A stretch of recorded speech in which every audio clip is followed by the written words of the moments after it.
नमस्कार साथियों, Suryanagari unique law classes के यूट्यूब चैनल पर मैं उर्मिला राठी आपका हार्दिक स्वागत और अभिनंदन करती हूँ। बात करें हम लोग जुडिशरी के एग्ज़ाम की। इसी कड़ी में मैं अभी कुछ वीडियोस बनाने वाली हूँ जो आप लोगों के लिए रहेंगे और वो वीडियोस होंगे डिफरेंसेस वाले। हमारे पास ऐसे बहुत सारे सब्जेक्ट है जिनमें बहुत सारे डिफरेंसेस होते हैं। इसी कड़ी में लास्ट जो वीडियो बनाया था वो बनाया था बेलेबल और नॉन बेलेबल से क्या समझते हैं, उनमें क्या डिफरेंस है। आज मैं आपके सामने लेके आई कॉग्निजेबल और नॉन कॉग्निजेबल से आप क्या समझते हैं, इन दोनों में क्या क्या डिफरेंस है और इससे रिलेटेड कौन कौन से सेक्शंस पढ़ने हैं। यदि 6 मार्क्स का आता है, 10 मार्क्स का आता है, 15 मार्क्स का आता है।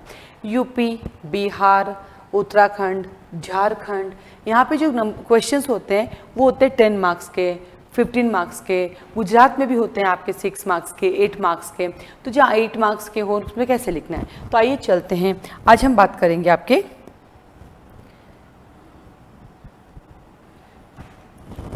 कॉग्निजेबल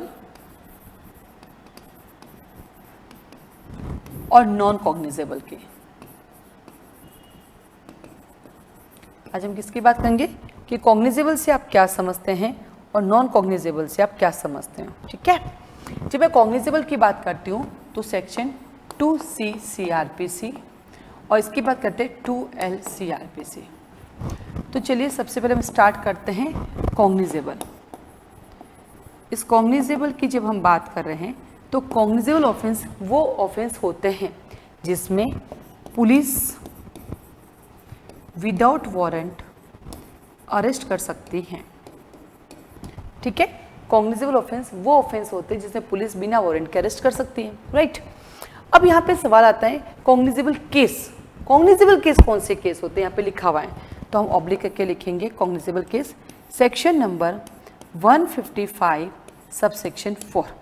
जब आप सेक्शन नंबर 155 सबसेक्शन 4 पढ़ेंगे तो वहाँ पे पढ़िएगा, अपना बैलेट निकालिएगा और देखिएगा सबसेक्शन 4 कहता है कि हमारे पास कॉग्निजेबल केस वो केस होता है कि जब कभी भी 155 में नॉन कॉग्निजेबल से रिलेटेड मैटर में पुलिस जाती है इन्वेस्टिगेशन करने मजिस्ट्रेट के ऑर्डर से।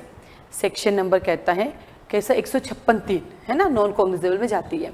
तो उस केस के अंदर जब देखते हैं more than one matter cognizable है और more than one matter non cognizable है तो पूरा का पूरा जो मैटर होगा वो कैसा माना जाएगा, वो कॉग्निजेबल केस माना जाएगा। कैसा माना जाएगा, वो कॉग्निजेबल केस। मोबाइल तो हमेशा भूल ही जाते हैं साइलेंट करना, तो वो कॉग्निजेबल केस है। तब आपसे पूछे कॉग्निजेबल ऑफेंस क्या है और कॉग्निजेबल केस क्या है, तो कॉग्निजेबल ऑफेंस वो ऑफेंस है जिसमें पुलिस बिना वारंट के अरेस्ट कर सकती है, विदाउट वारंट अरेस्ट कर सकती है।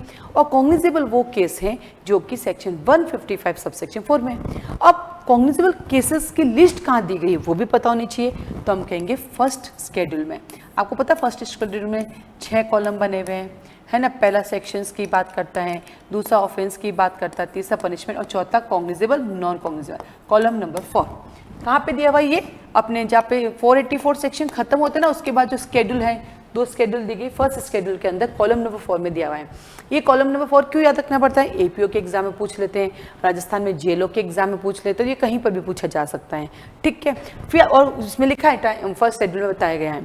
फिर आता है अपने पास सेकेंड आता है 2L। तो ये था 2C 2L कहता है नॉन कॉग्निजेबल ऑफेंस कौन से होते हैं, जो कॉग्निजेबल ऑफेंस नहीं है, सिंपल सी बात है। और मेरी भाषा में कहूँ तो जिनमें पुलिस विदाउट वारंट अरेस्ट नहीं कर सकती। क्या कहा, जिनमें पुलिस बिना वारंट के अरेस्ट नहीं कर सकती है। इसका मतलब नॉन कॉग्निजेबल मैटर कहाँ पढ़ते हैं अपन, section number 155 subsection 1 subsection 2 subsection 3। तो जब भी 2L पढ़ना है इसके साथ आपको पढ़ना है नॉन कॉग्निजेबल जो बात करता है 155 सबसेक्शन 1 2 3। ठीक है, तो ये था कॉग्निजेबल और नॉन कॉग्निजेबल। अब हमारे पास सवाल आता है कि कॉग्निजेबल ऑफेंस में और आगे क्या हो सकते हैं, तो आप कहते हैं इस केस के अंदर हम FIR भी दर्ज कर सकते हैं और हम कंप्लेंट भी फाइल कर सकते हैं। जबकि यहाँ पे सिर्फ और सिर्फ कंप्लेंट फाइल होती हैं, FIR नहीं होती है। और देन मजिस्ट्रेट हमें ऑर्डर देता है, इन्वेस्टिगेशन या इंक्वायरी करवा सकता है।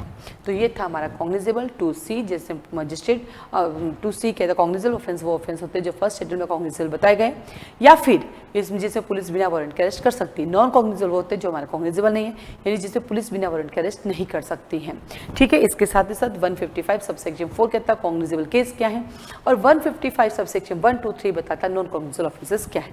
अब आता अगला, इनके अंदर डिफरेंसेस क्या है, आइए करते हैं अपन के डिफरेंसेस। यहाँ पे लिखेंगे अपन कॉग्निजेबल, यहाँ पे हम लिखेंगे नॉन कॉग्निजेबल। ठीक है, पहला ही डिफरेंस आ जाता है आपके पास, पुलिस विदाउट वारंट अरेस्ट कर सकती है, पुलिस विदाउट वारंट अरेस्ट नहीं कर सकती। ठीक है, पहला डिफरेंस है। सेकेंड डिफरेंस आता है आपके अंदर कि कॉग्निजेबल में हम कंप्लेंट भी फाइल कर सकते हैं और हम FIR भी दर्ज कर सकते हैं, जबकि नंबर 2 इसमें सिर्फ कंप्लेंट फाइल होती है। नंबर 3 इसमें पुलिस डायरेक्ट इन्वेस्टिगेशन कर सकती है, जबकि इसमें डायरेक्ट इन्वेस्टिगेशन नहीं कर सकती, मजिस्ट्रेट की परमिशन चाहिए होती है। तो ये तो है हमारे पास मोटे मोटे डिफरेंसेस। क्या है हमारे पास? मोटे मोटे डिफरेंसेस हैं। ठीक है, फिर आता है कॉग्निजेबल के अंदर अगला स्टेज क्या होता है? इन्वेस्टिगेशन, जबकि नॉन कॉग्निजेबल का अगला स्टेज होता है आप इन्वेस्टिगेशन भी कर सकते हैं, आप इंक्वायरी भी कर सकते हैं। बाकी आप लिख सकते हैं, जैसे कॉलेज वाले बच्चे ना वो लिखते हैं ये 2C में दिया गया है, ये 2L में दिया गया है, ये थोड़ा रिग्रेस है, ये थोड़ा जनरल है, बट जुडिशरी में हमें ये नहीं लिखना है। जुडिशरी में मोटे मोटे जो डिफरेंसेस हमें बस वही लिखने होते हैं। तो जब एग्जाम में आपके पास क्वेश्चन आता है 3 मार्क्स का, तो पहले दोनों की डेफिनेशन और देन अपने डिफरेंसेस लिख दिए। फिर 6 मार्क्स का आता है तो डेफिनेशन हो गई, ये हो गई, 1-2 केस डाल दो। फिर 10 मार्क्स का आता है तब सेक्शन 155, 1, 2, 3 और सब सेक्शन 4 भी लिखना है। फिर एक केस आता है, केस का नाम लिखेंगे हाजी मोहम्मद खान 1942। हाजी मोहम्मद खान 1942 केरला का है, केरला। इस केस में कहा गया है कि जब कोई स्पेशल एक्ट होते हैं और स्पेशल लोगों को अरेस्ट करने की जब बात की जाती है तो वो कॉग्निजेबल नहीं होते। लेकिन इस केस में कहा गया है स्पेशल ऑफिसर्स को स्पेशल अथॉरिटी के तहत अरेस्ट किया जाता है। Special officer, special authority, special act के अंदर, तो वो कॉग्निजेबल काउंट नहीं होते हैं, वो मैटर कॉग्निजेबल ऑफेंस नहीं होते हैं।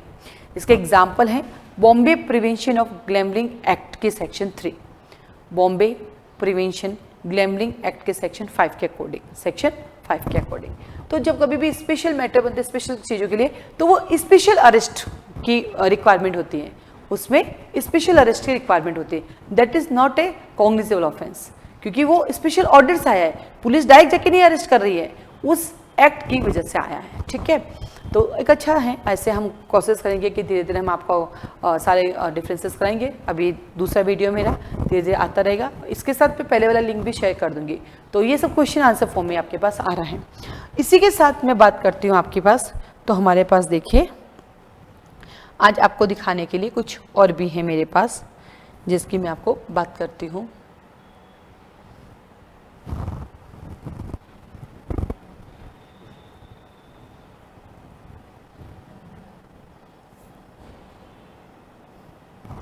जैसा कि आपको पता है कि हमारे पास जो है क्या बोलते हैं आरजेएस का जो है रिज़ल्ट आ चुका है, तो बस थोड़ा सा आपसे शेयर करूंगी आरजेएस के रिज़ल्ट को लेके, और उसके साथ ही कुछ चीज़ें आपको शेयर करूंगी जो आपके मन में बहुत सारे कन्फ्यूज़न चल रहे हैं उसको लेके, तो उसको लेके भी मैं कुछ शेयर करने आई हूँ आपके साथ।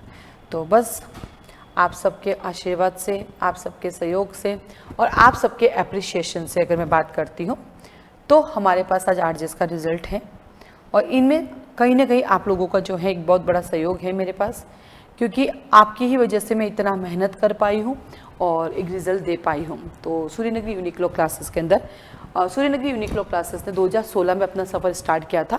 2016 नवंबर में हमने स्टार्ट किया था। फिर 2017-18 आया था, 35 सीट्स थी, तब अपने यहाँ से 2 सिलेक्शन हुए थे। उसके बाद हम आगे बढ़े, उस 35 सीट्स के अंदर थे, और उसके बाद हम लोग आगे बढ़े थे। तो 2019 में फिर से अच्छा रिजल्ट आया।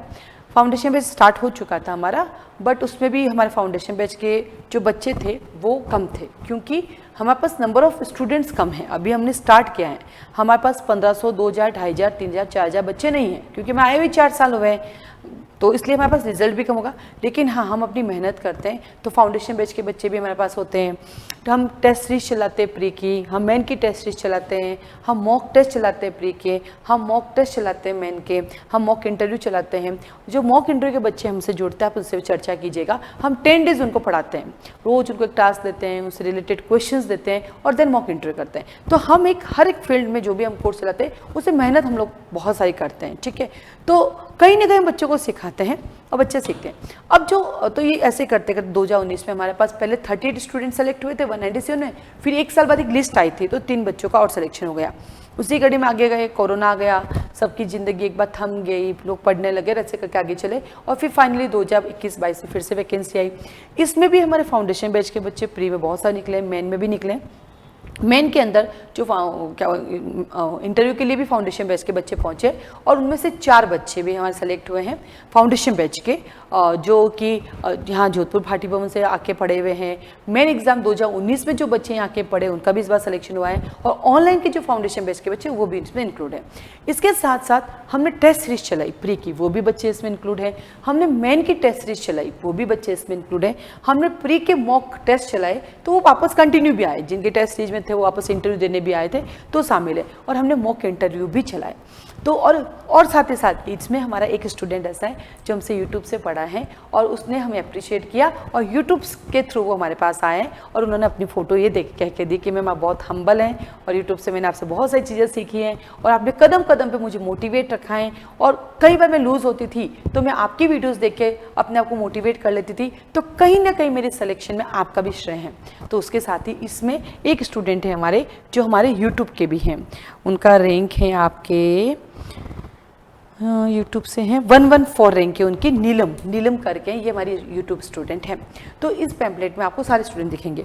अब जो है कि ये जो सिलेक्शंस हुए हैं, जिसमें मैंने मेहनत की है, ये सब आपके आशीर्वाद से और आपके मोटिवेशन से हुए हैं, क्योंकि कहीं ना कहीं आप सब हमेशा वॉच करते हैं कि यूनिक्लो क्लासेस अब क्या कर रही हैं, अभी क्या रिजल्ट आया है उनका, कैसा रहा है। जिस दिन रिजल्ट आया था, मैंने एक बार डिक्लेयर किया 28 हो गए, बाकी जैसे इन्फॉर्मेशन आएगी मैं बताऊँगी, क्योंकि उस दिन मुझे टेंशन नहीं थी जिनका नहीं हुआ, तो उनके लिए मैंने खूब वीडियोज़ बनाए कि भाई आप लोग नॉर्मल हो जाइए, क्योंकि सिलेक्शन 120 का, तो उस दिन मैं वीडियो में रह गई, तो इसलिए प्रचार नहीं कर पाई। अब जो आप सबके मन में जो बात चल रही है, वो जो खलबली है, उसको मैं क्लियर करूंगी। जैसे कि क्या सिर्फ इंक्वायरी के लिए अगर हम आपके पास आए तो हमारी फोटो लग जाएगी फ्यूचर में? बिल्कुल नहीं लगेगी, नहीं लगाएंगे।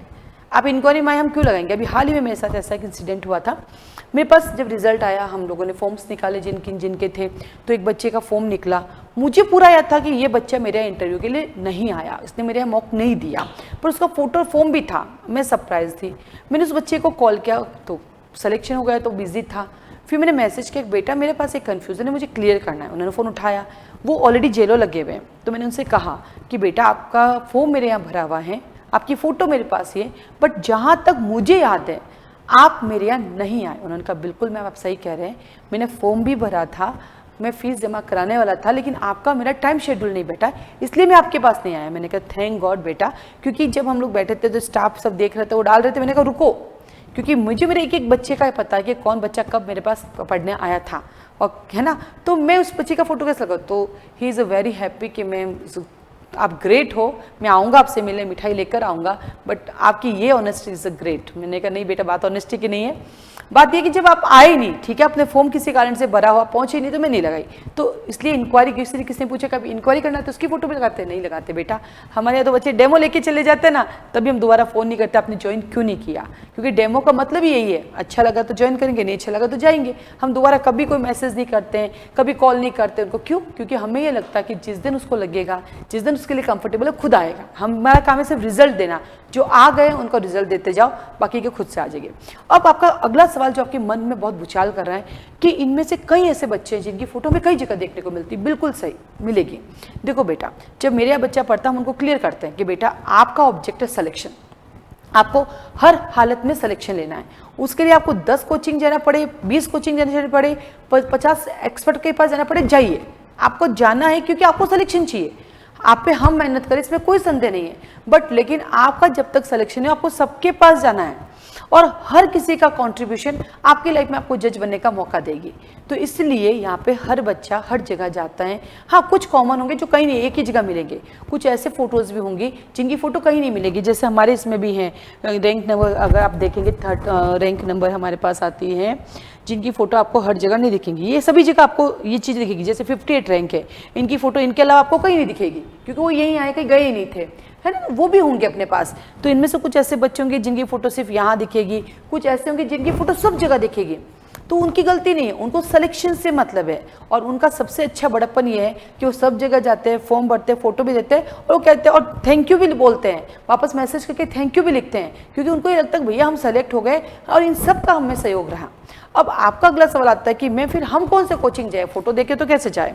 तो वो तो मैं कई बार कहती हूँ, जो मुझे कोई फ़ोन करता है कि मैम आपके यहाँ कितने सिलेक्शन हुए, तो मैंने कहा अभी तो मार्केट में आए 5 साल हुए, लेकिन बेटा सिलेक्शन छोड़ो, आप एक काम करो, आप मेरे यूट्यूब पे जाके देखो मैं कैसा पढ़ाती हूँ, वो पढ़ाना समझ में आ जाएगा तो सिलेक्शन तो खुद भी हो जाएगा। फिर भी आपको ऐसा लगता है तो आप उस बच्चे से ही बात करो, कहीं ना कहीं बच्चे से कांटेक्ट तो होता ही आपका, कहीं ना कहीं बच्चे से मुलाकात, उस बच्चे से पूछ लो कि सर आपकी फ़ोटो तो सब जगह देखी, आप सेलेक्ट हो गए, बहुत बहुत बधाई आपकी, पर आप मुझे सजेस्ट कीजिए, क्योंकि आपकी फ़ोटो तो 5, 6, 7, 8, 9, 10 इंस्टीट्यूट में, तो आप मुझे सजेस्ट कीजिए कि मुझे क्या करना चाहिए, मुझे सेल्फ स्टडी करनी है या आप इन सब जगह गए, आपका एक्सपीरियंस क्या है, आप ही बता दीजिए मुझे कौन से कोचिंग जाना चाहिए। तो उससे फ़ोटो वाला जो आपका जिकाल है, टेंशन है, खलबली है, वो टेंशन फ्री हो जाओगे। क्योंकि जिस दिन आप प्री मेन इंटरव्यू के लिए आओगे आप भी सारे इंस्टीट्यूट जाओगे, क्योंकि आप अपनी मेहनत में कहीं पर भी कमी नहीं रखना चाहोगे और जिसके पास भी आप जाओगे हर इंस्टीट्यूट आप पे मेहनत करेगा, ये ध्यान रखना, क्योंकि वो तो चाहते हैं आप सेलेक्ट हो जाओ, हम चाहते हैं हमारा नाम हो जाए, तो मेहनत हम करेंगे। अब डेस्टिनी बड़ा रोल निभाती है। 350 बच्चे हैं जिनमें से कई सारे बच्चों को जानती हूँ एक्स्ट्रा ऑर्डिनरी इंटेलिजेंट है, नहीं हुए ना सिलेक्शन उनका, तो क्या हमारी मेहनत में कमी थी या उनकी मेहनत में, किसी की मेहनत में कमी नहीं थी, मेहनत 100% थी, लेकिन वो कहता ना डेस्टिनी, जब उनके समय में लिखा होगा, उनके जीवन में जब लिखा है बनना, उस दिन वो बन जाएंगे, अन्यथा नहीं बन पाए। तो हम इसे जज नहीं कर सकते हैं कि इंटरव्यू नहीं हुआ उसको कुछ नहीं आता है या इंटरव्यू नहीं हुआ इसका सिलेक्शन किस है। और मेरे को तो सबसे बड़ी हंसी तब आती है जब मैंने लोगों से ये सुनती हूँ, अरे ये सिलेक्ट हो गया, इसको तो कुछ आता ही नहीं था, अरे ये सिलेक्ट हो गई, इसको कुछ आता ही नहीं था, ये तो डिजर्व ही नहीं करती थी, डिजर्व तो और करता था। वाह बेटा, जो बच्चा इंटरव्यू देने जा रहा है वो अपनी 100% मेहनत करके जा रहा है। आप कौन हो तो जज करने वाले को डिजर्व करता था या डिजर्व नहीं करती थी? उसकी डेस्टिनी, उसके सितारे चमक रहे थे, उसकी मेहनत ही दोनों जुड़ गई, सेलेक्ट हो गई। तो ये बड़ा अजीब लगता है। जबकि मैं तो ये कहती हूँ क्यों पूरे 350 को नहीं लेते हो भाई, सबको सब कुछ आता, आप सबको लो, सब डिजर्व करते हैं, क्योंकि पिछले 3 महीने से, 4 महीने से, 5 महीने से, 6 महीने से सबके सब इसमें लगे हुए हैं। इसलिए जितना आपके कन्फ्यूजन है उसको दूर किया मैंने कि फोटो सब जगह होंगी, हर बच्चा मेहनत करता है, हर बच्चा हर जगह जाता है और जिस सेंटर पे आप जाओगे हर सेंटर आप पे मेहनत करेगा। तो इसलिए इतना आपको टेंशन करने की जरूरत नहीं है कि ये फोटो यहाँ पर भी वहाँ पर भी है। आपको अगर बेस्ट लगे वो उस कोचिंग को ज्वाइन कीजिए आप, और नहीं तो उस बच्चे से पूछ लीजिए। अब आता नेक्स्ट बात कि क्या मैं सेल्फ स्टडी से जज बन सकता हूँ? 100% बन सकते हैं, क्योंकि अभी जब मेरी एक बच्चे से चर्चा हो रही थी, वो यही थी कि उसका हुआ नहीं इंटरव्यू क्लियर, तो उसने कहा मैं आगे क्या करूं। मैंने उसको इतना सा कहा कि तुम्हें जहां ज्वाइन करना तुम करो, बट पूरे 24 घंटे के अंदर 5 घंटे 6 घंटे शांतिपूर्वक अपने लिए निकालो। उस समय तुम्हारे पास मोबाइल नहीं होना चाहिए, उस समय परिवार का कोई मेंबर नहीं होना चाहिए, परिवार की कोई टेंशन नहीं होनी चाहिए, नौकरी की टेंशन नहीं होनी चाहिए, आपके अड़ोसी पड़ोसी की टेंशन नहीं होनी चाहिए। वो 5 घंटे 6 घंटे एकदम शांत होना चाहिए। उस 5-6 घंटे में आपको जितना पढ़ना पढ़ लो, बाकी आपको दिन भर कोचिंग जाना है, ट्यूशन जाना है, आपको यूट्यूब देखना है, टेस्ट रेस्ट सॉल्व करने, वो सब करो, बट वो 5 से 6 घंटे एकदम शांति, सिर्फ आप हो, कमरा हो। जैसे कुछ बच्चे कहते हैं हम लाइब्रेरी में पढ़ते हैं, तो कुछ बच्चे मेरे जैसे होते हैं जो वॉक करके बोल बोल के पढ़ते हैं, तो उन सब के लिए तो ये सब लाइब्रेरी काम की नहीं है तो अपने घर का एक अलग कमरा, या आप घर में रहते हो तो घर के पास कोई अलग से कमरा ले लो जहाँ पे आप जाके पढ़ सकते हो। तो आपको अपने लिए एक 5-6 घंटे का शांति रखो, उसमें अपना टारगेट रखो कि आज मेरा CRPC का ये टारगेट है, या हिंदी ऐसे का ये टारगेट है, या मेरा इंग्लिश ऐसे का ये टारगेट है, मुझे इस टारगेट को पूरा करके आगे चलना है। वो अपना टारगेट खुद का खुद बनाओ। दूसरे क्या आपको टारगेट बना के देंगे? उस दूसरे की सिचुएशन, आपकी सिचुएशन चेंज है। जैसे आप इंटरव्यूअर की बात सुनते हैं, मैंने ये किया, वो उसका कैपेसिटी था। मैं मेरा बात करता हूँ, मैंने तो 45 सब्जेक्ट रख लिए थे, आज भी आज इसलिए कोचिंग चल पा रहा है मेरा, क्योंकि मुझे तो सब कुछ पता था। Tenancy, land revenue, stamp act, आप देखना मैंने ना 2019 के अंदर एक यूट्यूब चैनल पर पढ़ाया था, सब कुछ फ्री पढ़ाया था वहाँ पे, है ना, मैंने कोई फीस नहीं ली थी। वहाँ पर मैंने सारे एक्ट पढ़ाए थे। मैंने वहाँ पे ना टेनेंसी भी पढ़ाया, रेवेन्यू पढ़ाया, कोर्ट फीस पढ़ाया, स्टाम्प एक्ट पढ़ाया, रजिस्ट्रेशन एक्ट पढ़ाया, हिंदू लॉ पढ़ाया, मुस्लिम लॉ पढ़ाया, क्या बोलते हैं आपके पास रेंट कंट्रोल एक्ट भी पढ़ाया, इसी के साथ सेल ऑफ गुड्स एक्ट भी पढ़ाया, पार्टनरशिप एक्ट, सब कुछ पढ़ाया। उसका रीज़न यही था कि मैं दिन भर पढ़ती थी, रिवीजन। एक लाइन है, करत अभ्यास। अब आपके तो मैं फर्स्ट अटेम्प्ट में कैसे निकले? देखो, फर्स्ट अटेम्प्ट में वो बच्चा निकलता है जो कॉलेज से ये रहता है कि मुझे जज बनना है, तो वो कॉलेज की भी अपनी स्टडी अच्छी करता है। एक हम 3 ईयर वाले लॉ, कॉलेज तक तो हमें पता ही नहीं होता जज क्या होता है, तो हम 3 ईयर के बाद आके फिर हम सोचते हैं चलो अब RGS बनना है, अब या GJS बनना है, या कोई भी GS बनना है, फिर हम पढ़ते तो 1 साल तो जाएगा। तो वो बच्चे 3 साल से मेहनत कर रहे हैं, वो बच्चे 5 साल से मेहनत कर रहे हैं, तो इसलिए फर्स्ट अटेम्प्ट बन रहे हैं, क्योंकि वो फर्स्ट टाइम मेहनत नहीं कर रहे हैं, वो थ्रू आउट 5 ईयर मेहनत करते रहते, एक तरह से 6 साल में बने हैं, लेकिन एग्जाम उसका अटेम्प्ट फर्स्ट है। और हम 3 ईयर वाले बाद में सोचते हैं तो 3 साल हमें भी लग जाते हैं, तो 6 साल उसके 6ठे साल वो बनता है, 6ठे साल हम भी बन जाते हैं। फिर एक और कंट्रोवर्सी चल रही है कि सर सीनियर होने के बाद हमारा सिलेक्शन नहीं होता है। आप देखिए इस बार की लिस्ट उठक देखिए, 83, 84, 85, 86, 88, 89 सब मिलेंगे।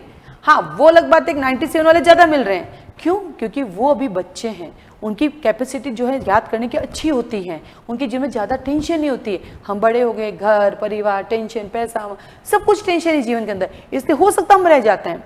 और इन सब के साथ डेस्टिनी, वो तो सबके लिए है। ये डेस्टिनी हम बूढ़े हैं या जवान, सबके लिए है, और वो तो किसी को भी नहीं छोड़ती है, क्योंकि सीटें तो वही 120 है और कंपटीशन 3 टाइम का होता है ना। तो इन सब चीज़ों को देखते हुए, अपना दृढ़ निश्चय करते हुए 24 घंटे में से 5 to 6 साल अपने लिए निकालो और अपना स्ट्रेटजी रखो, और उसके बाद जो आपको करना वो सब कीजिए।